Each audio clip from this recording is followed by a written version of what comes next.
Hi students, in the video CBC class 12 students chapter 4 determinants 4.3 exercise பார்க்க போறோம். சம்ம start பண்றதுக்கு முன்னாடி மைனஸ் அப்படின்றது வந்து நம்ம வந்து MIJ அப்படின்னு சொல்லி ரெப்ரசென்ட் பண்ண போறோம். கோஃபேக்டர் அப்படின்னா கேபிட்டல் AIJன்னு ரெப்ரசென்ட் பண்ண போறோம். இதுல மைனர் வந்து கண்டுபிடிக்கிறது சிம்பிள். அந்த ரோவையும் காலமையும் ஹைட் பண்ணிட்டு ரிமைனிங் எலிமெண்ட் யூஸ் பண்ணி கண்டுபிடிச்சிடலாம். மைனர் கண்டுபிடிச்சாதான் அதை யூஸ் பண்ணி தான் கோஃபேக்டர் கண்டுபிடிக்க முடியும். கோஃபேக்டர் AIJ எப்படி கண்டுபிடிக்கணும் அப்படின்னா -1 to the power I plus j MIJ மைனரோட வேல்யூ கூட ஒரு சிம்பிள் மட்டும் நம்ம ஜாயின் பண்ணிட்டோம் அப்படின்னா நமக்கு கோஃபேக்டர் கிடைச்சிரும். இந்த -1 power I plus j அப்படின்னு இருக்குல்ல, இதை ஒரு தடவை நம்ம சால்வ் பண்ணி பார்க்காம டைரக்டா இதை நம்ம எப்படி எழுதிக்க போறோம் அப்படின்னா, எப்பெல்லாம் -1ஓட பவர்ல ஈவன் நம்பர் கிடைக்குதோ அதை நம்ம வந்து +1 அப்படின்னு எழுதிடலாம். இது மாதிரி -1ஓட பவர்ல எப்பெல்லாம் ஆட் நம்பர் கிடைக்குதோ அதை நம்ம -1 அப்படின்னு எழுதிடலாம். அப்போ ஒன்று இது +1 இருக்கும், இல்லை -1 இருக்கும். ஏன்னா -1 to the power தானே. ஸோ எப்பெல்லாம் ஈவன் வருதோ அப்போ அது +MIJ, எப்பெல்லாம் இந்த இடம் ஆட் நம்பர் கிடைக்குதோ அப்பெல்லாம் -MIJ அப்படின்றது தான் கோஃபேக்டரோட வேல்யூ. இப்போ நம்ம கொஸ்டின் சால்வ் பண்ணி பார்க்கலாம். நம்மளுக்கு கொடுத்துருக்க முதல் கொஸ்டின் 2 - 4 0 3. இது வந்து நமக்கு கொடுத்துருக்கிற டிட்டர்மினன்ட். நமக்கு யூஸ்வலா எலிமெண்டோட நம்பர் தெரியும். இந்த எலிமெண்ட் வந்து ஃபர்ஸ்ட் ரோல ஃபர்ஸ்ட் காலம்ல இருக்கு A11, இவங்களோட பேர் வந்து A12. ஃபர்ஸ்ட் ரோ செகண்ட் காலம்ல இருக்கு, இவங்க வந்து second row first column A21. இந்த எலிமெண்ட் வந்து A22. இது வந்து எலிமெண்டோட நேம். ஸ்மால் AIJன்றது எலிமெண்டோட நேம். இந்த 4 எலிமெண்ட்டுக்கும் கோஃபேக்டரும் கண்டுபிடிக்க சொல்லியிருக்காங்க, மைனஸும் கண்டுபிடிக்க சொல்லியிருக்காங்க. இப்போ இந்த 4 எலிமெண்ட்ல ஃபர்ஸ்ட் எலிமெண்ட் A11, இவங்களோட மைனர் கண்டுபிடிக்க போறோம். அப்போ M11 கண்டுபிடிக்க போறோம் அப்படின்னு வச்சுக்கோங்க. M11 அப்படின்னா இந்த A11 இருக்கிற இந்த காலமே இந்த ரோவையும் க்ளோஸ் பண்ணிடணும். இப்படி க்ளோஸ் பண்ணிட்டோம்னா ரிமைனிங் இங்க யார் இருக்கா 3, அந்த 3 தான் உங்களோட மைனர். இதான் M11ஓட வேல்யூ. இப்போ M12 வேணும்னு வச்சுக்கோங்களேன். இந்த M12 இருக்கிற இந்த காலமையும் இந்த ரோவையும் இப்படி க்ளோஸ் பண்ணிடணும். க்ளோஸ் பண்ணிட்ட மிச்சம் இங்க யார் இருப்பா, 0 மட்டும் இருக்காங்களா, அதான் உங்களோட ஆன்சர். 0ன்னு எழுதிடலாம். ஸோ நெக்ஸ்ட் M21 இந்த எலிமெண்டோட மைனர். ஸோ 0 இருக்கிற ரோவையும் காலமையும் க்ளோஸ் பண்ணிட்டா இங்க -4 கிடைக்குது, அதனால -4 அப்படின்னு எழுதிக்கலாம். லாஸ்ட் எலிமெண்ட் A22, மைனர் வந்து M22ன்னு எழுதிக்கலாம். அப்போ ஸோ இந்த லாஸ்ட் எலிமெண்டோட மைனர் இந்த ரோ காலம் இப்படி க்ளோஸ் பண்ணிட்டோம் அப்படின்னா ரிமைனிங் 2 தானே இருக்கும், அப்போ 2ன்னு எழுதிக்கலாம். ஸோ இதான் மைனஸ். இப்போ கோஃபேக்டர்ஸ் எழுத போறோம். கோஃபேக்டர்ஸ் எழுதுறதுக்கு ரொம்ப சிம்பிளா இங்க பாருங்களேன். இப்போ ஃபர்ஸ்ட் A11 எழுதுறோம்னு வச்சுக்கோங்க. ஆக்சுவலா இதுதான் நம்மளோட ஃபார்முலா. நான் ஒன்று மட்டும் ஃபார்முலால எழுதுறேன், மற்றெல்லாம் டைரக்டா தான் உங்களுக்கு எழுத சொல்ல போறேன். இப்போ -1 to the power I plus j, ஐயும் j இங்க என்ன இருக்கு, 1 இருக்கு. அப்போ 1 + 1ன்னு வந்துடும். அப்புறம் M11ஓட வேல்யூ எடுத்து எழுதணும். ஆக்சுவலா இப்போ -1/2ன்றது ஒரு ஈவன் நம்பர், அப்போ இந்த நம்பர் வந்து பிளஸ் ஆயிடும். ஸோ பாசிட்டிவ் ஆஃப் M11ஓட வேல்யூ இங்க என்ன கிடைச்சிருக்கு, 3 கிடைச்சிருக்கு. அப்போ +3 அப்படின்னு நம்ம எழுதிக்கலாம். ஒரு தடவை இதை உட்காந்து எழுத முடியாது, ஏன்னா நமக்கு வந்து 3x3 மேட்ரிக்ஸ் கேட்பாங்க. ஸோ அதனால இங்க ரெண்டாவது எலிமெண்ட் வந்து 1 2, அப்போ இங்க 1 2ன்னு போட்டுக்கோங்க. ஸோ இது எழுதாம எப்படி தெரியுமா யோசிங்க, இந்த 1ம் 2ம் ஆட் பண்ணா 3 தானே வருது. 3ன்றது என்ன நம்பர், ஆட் நம்பர். அப்போ -1ஓட பவர்ல ஆட் நம்பர் வந்தா -1 வரும். அப்போ -M12 அப்படின்னு நம்ம எழுதிக்கலாம். ஸோ மைனஸ் போட்டுட்டு M12ஓட வேல்யூ 0. ஸோ 0க்கு சிம்பிள் போடலனாலும் பரவாயில்ல. ஸோ அடுத்த நம்பர் வந்து A21. 21ல 2ம் 1 ஆட் பண்ணுங்க, 3 கிடைக்குதா. அப்போ 3ன்னா ஆட் நம்பர், ஆட் நம்பர்னா -1 வரும். அப்போ மைனஸ் போட்டு M21ன்னு எழுதிடணும். எல்லா கோஃபேக்டருக்கும் அதோட மைனர் தான் வேல்யூ, இந்த சிம்பிள் மட்டும் தான் மாறும். அந்த சிம்பிள் எப்படி போடணும்னா, இந்த நம்பரை ஆட் பண்ணி ஆட் நம்பராக இருந்தால் மைனஸும், ஈவன் நம்பராக இருந்தால் ப்ளஸும் போடணும். ஸோ மைனஸ் போட்டு 21, M2ஓட வேல்யூ -4ன்னு இருக்கு. அப்போ -4ன்னு ப்ராக்கெட்ல போட்டுக்கோங்க. மைனஸும் மைனஸும் கட் ஆகிட்டு +4ன்னு கிடைச்சிருக்கும். இப்போ A22 வேணும். இப்போ 2 + 2 4 தானே. இப்போ இங்கே 2 + 2ன்னு போட்டால் 4 வரும். 4ன்றது ஒரு ஈவன் நம்பர், அப்போ அது +1 தான் ஆகும். அப்போ ப்ளஸ் போட்டு M22 அப்படின்னு எழுதிக்கலாம். நம்ம எழுதியாச்சு. M22ஓட வேல்யூ 2 தான், இங்கே ப்ளஸ் தானே இருக்கு, அப்போ +2ன்னு எழுதிடலாம். ஸோ இதான் மைனஸ் வேல்யூ, இதான் உங்களோட கோஃபேக்டர்ஸோட வேல்யூ. அடுத்து ஒரு 2x2 டிட்டர்மினன்ட் கொடுத்துருக்காங்க. இவங்களுக்கும் மைனஸும் கோஃபேக்டர்ஸும் எழுதணும். முதல்ல எலிமெண்டோட நேம்ஸ் எழுதிக்கலாம். A11, இது வந்து A12. கீழே வருது இந்த எலிமெண்ட் A21, இது வந்து A22. இது வந்து எலிமெண்ட் நேம். கண்டிப்பாக எழுதணும்னு அவசியம் நமக்கு தெரிஞ்சிருக்கணும். ஏன்னா அதை யூஸ் பண்ணி தான் நம்ம மைனஸ் நேம்ஸும் கோஃபேக்டர்ஸ் நேம்ஸும் எழுத முடியும். ஸோ முதல்ல மைனஸ் எழுதலாம். ஸோ முதல்ல A11ஓட கரஸ்பாண்டிங் மைனர்னா M11 அப்படின்னு போட்டுக்கோங்க. போட்டுட்டு இந்த A11 இருக்கிற இந்த காலமே இந்த ரோவை இப்படி க்ளோஸ் பண்ணிட்டோம் அப்படின்னா மிச்சம் இங்கே யார் இருப்பா, D மட்டும் இருப்பாங்களா, அதுதான் உங்களோட M11. அடுத்து M12 வேணும் அப்படின்னா இந்த 12ஓட கரஸ்பாண்டிங் மைனர் யாருன்னா இவங்க இருக்கிற இந்த காலமும் ரோவும் க்ளோஸ் பண்ணா மிச்சம் இங்க B தானே இருக்கும். அப்போ B தான் உங்களோட மைனர். ஸோ அடுத்து M21 இந்த எலிமெண்டோட மைனர் வேணும்னா இங்க இருக்கிற ரோவும் காலமும் க்ளோஸ் பண்ணிட்டோம்னா இங்க ரிமைனிங் C இருக்கு. அப்போ இங்க Cன்னு போட்டுக்கோங்க. ஸோ M22 வேணும் அப்படின்னா 22 இருக்கிற ரோவோட காலமும் க்ளோஸ் பண்ணிட்டோம்னா மிச்சம் இங்க A இருக்கும். அதனால இங்க Aன்னு எழுதிக்கலாம். ஸோ மைனஸ் எழுதுறது ரொம்ப சிம்பிளா எழுதியாச்சு. நெக்ஸ்ட் நம்ம எழுத போறது கோஃபேக்டர்ஸ். கோஃபேக்டர்ஸ் எழுதணும் அப்படின்னா மைனஸ் யூஸ் பண்ணி தான் நம்ம எழுத போறோம். நான் நேம் வந்து கேபிட்டல் A யூஸ் பண்ணணும். இப்போ A11 எழுதணும்னா பேசிக்காவே கோஃபேக்டர் எழுதணும்னா AIJ நம்ம எழுதுறோம். நம்மளோட ஃபார்முலா என்னன்னா -1 to the power I plus j அதுக்கப்புறம் அதோட கரஸ்பாண்டிங் மைனர் எடுத்து எழுதிடணும். இந்த -1 per I plus jன்றது -1ஓட பவர்ல எப்பெல்லாம் ஈவன் நம்பர் வருதோ அதை பிளஸ்ன்னு போட்டுருவாங்க. இப்போ இந்த 1 இதுதான் I தான் உங்க j இல்ல. ஐயும் ஜேயும் ஆட் பண்ணுங்க 2 கிடைக்குது. 2 என்ன நம்பர்? Even number. இப்போ -1ஓட பவர்ல எப்பெல்லாம் ஈவன் நம்பர் கிடைக்குதோ அதை பிளஸ் அப்படின்னும், -1ஓட பவர்ல எப்பெல்லாம் ஆட் நம்பர் கிடைக்குதோ அதை மைனஸ்னும் நம்ம போட்டுக்கணும். ஏன்னா அதுதான் பேசிக்ல.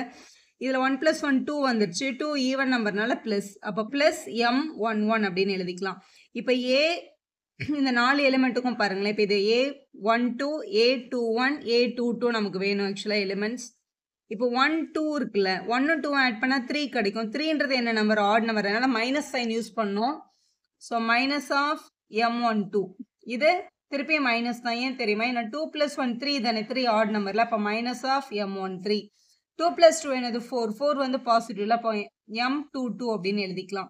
எழுதிட்டு வேல்யூவை சப்ஸ்டிட் பண்ணிருங்க. M11 வந்து இங்க D இருக்கா, இங்க பிளஸ் இருக்கு, அதனால பிளஸ் D வந்துடும். மைனஸ் போட்டு M12 B இங்க மைனஸ் இருக்கிறதுனால minus B minus M13 sorry M21 இது. ஸோ M21ஓட வேல்யூ இங்க C இருக்கு, அதனால இங்க மைனஸ் C.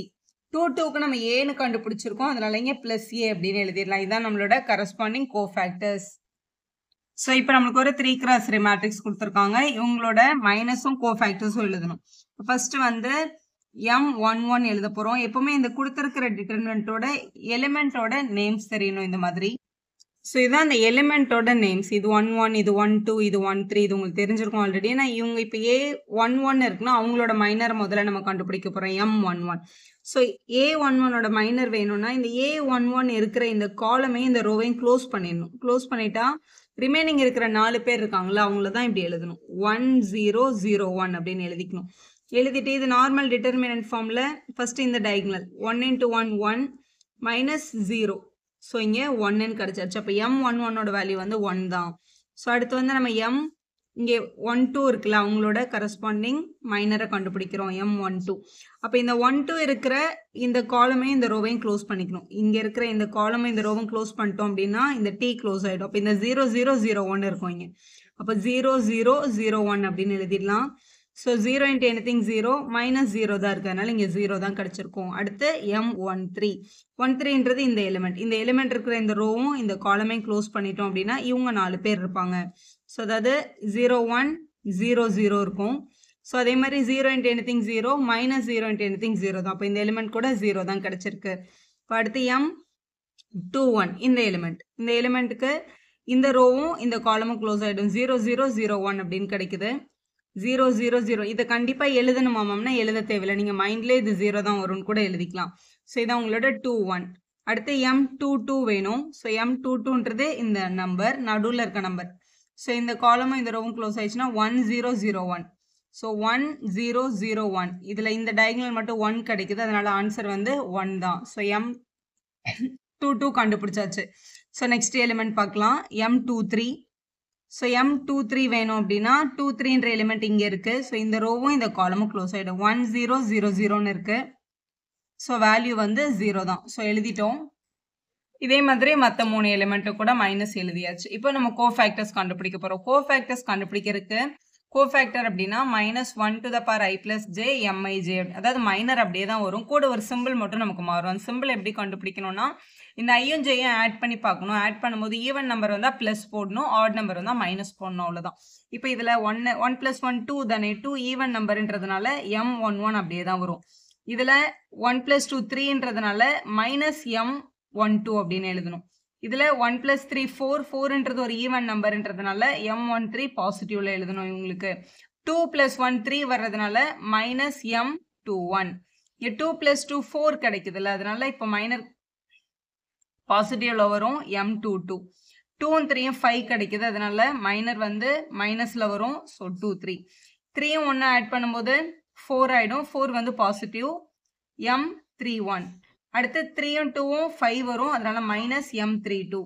3 3 6 வந்துடும், அப்போ பிளஸ் M33. இது வந்து ஒரு தடவையும் யோசிச்சு எழுதணும்னு அவசியம் இல்லை. ஃபர்ஸ்ட் பிளஸ்ல ஸ்டார்ட் பண்ணோம்னா plus minus plus minus plus minus plus minus plus இந்த மாதிரி ஆல்டர்னேட் சிம்பிள் போட்டால் கூட உங்களுக்கு சரியான ஆப்ஷன் தான் கிடைக்கும். ஸோ எழுதுனதுக்கு அப்புறம் இப்போ ஆன்சர் எழுதிடலாம். இப்போ M11ஓட வேல்யூ நம்ம இங்கே என்ன கண்டுபிடிச்சு வச்சிருக்கோம்? 1. இங்கே பாசிட்டிவ் இருக்கிறதுனால பாசிட்டிவ். இங்கே பாருங்களேன், அடுத்த 3 எலிமெண்ட் 0 தான் இருக்கு. நான் 0க்கு நம்ம எந்த சிம்பிளும் போட தேவையில்லை, அதனால அடுத்த கண்டினியூஸாக 3 எலிமெண்ட்டுக்கு 0ன்னு போட்டுக்கலாம். அடுத்து 2 2க்கு +1 கிடைச்சிருக்கு. இங்கே ஆல்ரெடி ப்ளஸ்ல தான் இருக்கு, ஸோ அதே +1. அதுக்கப்புறம் திருப்பியும் 3 0 தான் கிடைச்சிருக்கு. ஸோ 1 2 3 3 0 எடுத்துட்டோம். நம்ம லாஸ்ட் எலிமெண்ட் இங்கே 1 வந்திருக்கு, ஸோ இங்கே ப்ளஸ் தான் இருக்கு, ஸோ இங்கே +1 அப்படின்னு எழுதிக்கலாம். ஸோ மைனஸ் கோஃபேக்டர்ஸ் எல்லாமே ஃபைன் பண்ணியாச்சு. அதிலே செகண்ட் கொஸ்டின் பாருங்க, 3 x 3க்கு மைனஸும் கோஃபேக்டர்ஸும் எழுத சொல்லியிருக்காங்க. முதல்ல மைனஸ் எழுத போகிறோம். இதுதான் உங்களோட கரஸ்பாண்டிங் எலிமெண்ட்டோட நேம்ஸ். முதல்ல A11 என்ற எலிமெண்ட்டோட மைனர் எழுதணும் அப்படின்னா M11 அப்படின்னு ஸ்டார்ட் பண்ணுங்க. M11 வேணும்னா A11 இருக்கிற இந்த காலமையும் இந்த ரோவையும் இப்படி க்ளோஸ் பண்ணிட்டு ரிமைனிங் இருக்கிற இந்த 4 பேருக்கும் டிட்டர்மினன்ட் ஃபார்ம் பண்ணும். 5 -1 1 2 இப்போ எழுதிட்டு 5 2s are 10 மைனஸ் போட்டுட்டு தான் இவங்களை மல்டிபிள் பண்ணணும். இங்கே -1 கிடைக்குது. மைனஸும் ப்ளஸ் ஆகிடும், அப்போ 11. அப்போ M11 வந்து 11 அப்படின்னு எழுதிடலாம். அடுத்த எலிமெண்ட் வந்து M12. M12ன்ற நம்பர் இங்கே இருக்கு. ஸோ இவங்களோட ரோவும் இந்த காலமும் க்ளோஸ் பண்ணிட்டோம்னா இவங்க 2 பேரும் தான் இருப்பாங்க இல்லையா? அப்போ வந்து 3 0 -1 2 அப்படின்னு எழுதிக்கலாம். இங்கே 3 2s are 6 மைனஸ் போட்டுட்டு 0 into anything 0 தான், அதனால ஆன்சர் 6 தான். அடுத்து M13 நம்ம எழுத போகிறோம். ஸோ M13னா இதான் 13 எலிமெண்ட். இந்த ரோவும் இந்த காலமே க்ளோஸ் பண்ணிட்டோம். ஆனால் ரிமைனிங் இருக்கிறது 3 5 0 1 அப்படின்னு இருக்கு. 3 1s are 3 0 into anything 0 தான், இப்போ ஆன்சர் 3ன்னு கிடைச்சிருக்கு. ஸோ அடுத்து 2 1. அப்போ M21 எழுதுறோம். 21னா இந்த எலிமெண்ட். அப்போ இவங்களோட ரோவையும் இந்த காலமே க்ளோஸ் பண்ணிட்டா 0 4 1 2 கிடைக்குது. ஸோ 0 4 1 2 எழுதிட்டோம். ஸோ இது 0 -4ன்னு கிடைக்குது. அப்போ -4 நம்மளோட ஆன்சர். இதே மாதிரி M22. M22ன்றது இந்த எலிமெண்ட். இவங்களோட ரோவும் காலமும் க்ளோஸ் பண்ணிட்டோம்னா இந்த 4 கார்னர்ஸும் வரும். ஸோ 1 4 0 2. ஸோ இங்கே 2 -0ன்னு பண்ணால் நமக்கு 2ன்னு கிடைச்சிருக்கு. ஸோ அதே மாதிரி M23 கண்டுபிடிச்சிக்கலாம். ஸோ இதே மாதிரி ரிமைனிங் எலிமெண்ட்ஸ்க்கும் நம்மளால மைனஸ் கண்டுபிடிச்சிட முடியும். மைனஸை யூஸ் பண்ணி தான் கோஃபேக்டர்ஸ் எழுதுவோம். கோஃபேக்டர்ஸ் அப்படின்றது AIJ -1ஓட பவரில் ஐயும் ஜேயும் ஆட் பண்ணி போட்டுட்டு அதுக்கப்புறம் அதோட மைனர் வேல்யூவை எடுத்து எழுதினோம். கரஸ்பாண்டிங் மைனர் வேல்யூ இப்போ A11 அப்படின்னா இப்போ இந்த 1 ஆட் பண்ணால் 2 கிடைக்கும்ல. அப்போ -1/2 என்னதுன்னா +1. அதாவது பவரில் ஈவன் நம்பர் வந்தாலே பாசிட்டிவ் தான் வரும் நமக்கு. இது ஈஸியாக எழுதுறதுக்கு இங்கே பாருங்களேன், A11 இந்த மாதிரி லைனாக எல்லா எலிமெண்ட்டும் எழுதிக்கோங்க. இப்போ ஃபஸ்ட்டு ப்ளஸ் M11, அடுத்து டெஃபினட்டாக மைனஸ் தான் வரும். ஏன்னா 1 2 ஆட் பண்ணால் 3 ஆட் நம்பர்ல, அதனால இது மைனஸ் வரும். ஸோ இது M12 எல்லா மைனரும் அதே தான் வரும். சிம்பிள் மட்டும் ஆல்டர்னேட்டிவாக போட்டுருங்க, கரெக்டாக வந்துடும். ஒன்று ப்ளஸ் ஒன்று மைனஸ் அந்த மாதிரி போடுங்க, கரெக்டாக வரும். ஏன்னா ஒரு ஆடும் ஒரு ஈவனும் தான் மாறி மாறி வந்திருக்கு பாருங்க. ஸோ இது ப்ளஸ் M13, இது மைனஸ் M21, இது ப்ளஸ் M22, இது minus M23, plus M31, minus M32, plus M33 இப்படின்னு எழுதிக்கலாம். நம்ம இது எல்லா மைனரும் ஆல்ரெடி கண்டுபிடிச்சு வச்சிருக்கோம். இப்போ சிம்பிள் மாற்றி இங்கே போட போகிறோம். அதாவது M11 பாசிட்டிவாகவே போடணும். இங்கே பாசிட்டிவ்ல தான் இருக்குது. அப்போ இந்த 11 எடுத்து அப்படியே எழுதிக்கலாம். M12 நெகட்டிவ்ல எழுதணும். M12 இங்கே 6 கிடைச்சிருக்கு. இங்கே இருக்கிற மைனஸ் சைனோட சேர்த்ததுனால -6ன்னு வந்திருக்கும் உங்களுக்கு. M13ஓட வேல்யூ இங்கே 3 இருக்குது. இங்கே பாசிட்டிவ்ன்றதுனால அப்படியே எழுதிக்கலாம். 21 இங்கே -4 வந்திருக்கு. நமக்கு இங்கே ஆல்ரெடி ஒரு மைனஸ் இருக்கிறதுனால +4 அப்படின்னு மாறி இருக்கும். 22ஓட வேல்யூ இங்கே +2 வந்திருக்கு. இங்கேயும் பாசிட்டிவ் தான், ஸோ 2ன்னு அப்படியே போட்டுக்கோங்க. ஸோ 23க்கு 1 கிடைச்சிருக்கு. இங்கே மைனஸ் இருக்கிறதுனால -1. 31ஓட ஆன்சர் இங்கே -20, இங்கே ப்ளஸில் தான் இருக்குது. அப்போ -20 அப்படியே வந்திருக்கும். 32ஓட வேல்யூ -13, இங்கே ஒரு மைனஸ் இருக்குது. மைனஸும் சேர்ந்து +13ன்னு மாறி இருக்கும். 3க்கு 5ன்னு கிடைச்சிருக்கு. இது பாசிட்டிவாக இருக்கிறதுனால இந்த 5 எடுத்து நம்ம என்ன பண்ணோம், அப்படியே எழுதியிருக்கணும். இப்படி தான் நம்ம கோஃபேக்டர்ஸ் கண்டுபிடிப்போம். வீடியோ யூஸ்ஃபுல்லாக இருந்தால் ஒரு லைக் போடுங்க, ஃப்ரெண்ட்ஸ்க்கும் ஷேர் பண்ணுங்கள். Subscriber channel for more videos.